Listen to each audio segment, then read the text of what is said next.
Alors, dans la situation de Hagar du Nord le Viking, Hagar était au milieu d'un lac, l'eau du lac était à un certain niveau par rapport à la rive, et Hagar voulant construire son île, on se demandait ce qui allait se passer quand il allait prendre des roches et les jeter dans l'eau. Est-ce que le niveau de l'eau de la rive monterait? Est-ce qu'il resterait pareil ou est-ce qu'il descendrait? Telle était la situation.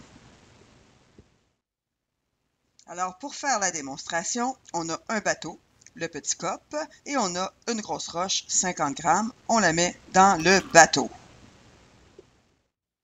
Alors, on prend le bateau avec la roche, on le met dans le lac qui est ici symbolisé par un cylindre gradué. L'eau, évidemment, elle est déplacée, donc elle monte. Elle était à 400 ml, elle est maintenant rendue à 460 ml, ce qui est normal. On a maintenant enlevé la roche de l'eau, le 50 grammes, et on voit que le bateau a bien remonté et on est rendu à environ 420 millilitres. Donc, comme on était à environ 460 millilitres, l'eau a vraiment baissé. Pourquoi? Alors, pour mieux comprendre cette situation-là, ramenons-nous à nos manipulations sur les masses et les déplacements d'eau. Ce qu'on peut remarquer lorsqu'on observe les masses et les déplacements d'eau pour des objets qui flottent, qu'est-ce qu'on peut observer? On observe que la masse de l'objet est environ la même valeur que le déplacement d'eau, mais en millilitres. Alors que pour les objets qui coulent, ici, bien, on voit que la masse, elle est plus grande que le volume. Alors, pour mieux comprendre cette situation, regardons le modèle particulaire. Nous avons ici une colonne d'eau. Admettons qu'on a une grande colonne qui soutient une plus petite colonne. Cette colonne a 12 particules. Comme la masse et la quantité de matière, admettons que nous avons 12 grammes. On reprend la même colonne d'eau du bas et on lui rajoute un autre objet qui déplace les 12 grammes d'eau. L'objet prend tout ce volume-là, mais lui, il est plus dense. Il a 18 grammes, 18 particules. Qu'est-ce qui se passe? Il coule, parce que la colonne du bas ne peut pas la soutenir. Prenons une autre situation. On a une colonne d'eau qui est comme celle-ci. On rajoute un objet sur le dessus qui a, lui, 4 grammes, parce que 4 particules. Si on le fait descendre dans l'eau, il va le déplacer les 4 particules, l'équivalent de sa propre masse. Et ce qu'on peut observer, c'est que la colonne du bas est dans le fond la même qu'on avait au début à gauche, qui, elle, soutenait le 4 grammes du haut.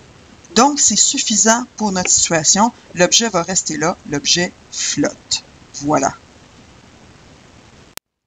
Donc, si je veux faire flotter 100 grammes, je dois donc déplacer au minimum 100 grammes d'eau.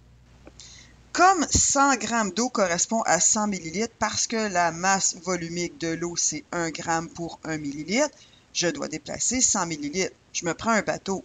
Vite, vite de même, je pense pas que ça va fonctionner. Le bateau a l'air d'être plus petit que 100 millilitres comparé au cylindre gradué. Et effectivement, ça coule, ça marche pas. Je vais donc reprendre ma masse de 100 grammes, mais la mettre dans un plus gros bateau qui a l'air, lui, de prendre au moins le volume de 100 ml. Le volume du lac était à 400 ml. Je mets le bateau dans l'eau et il y a un déplacement de 400 à plus de 500, soit plus de 100. C'est normal. C'est l'équivalent de la masse de ma roche et aussi de la masse du bateau, qui doit être d'environ 25 ml.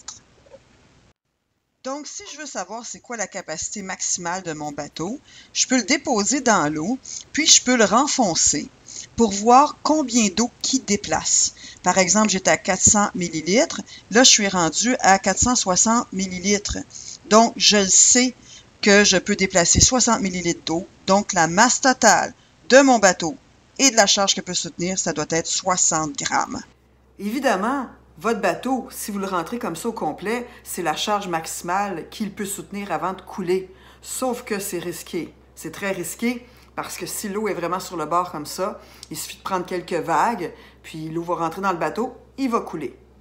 Donc peut-être qu'il faudrait penser à laisser un espace tel que On peut, dans le fond, indiquer la longueur ou la hauteur qu'on veut qu'il soit libre, dégagé de l'eau quand on conduit notre bateau.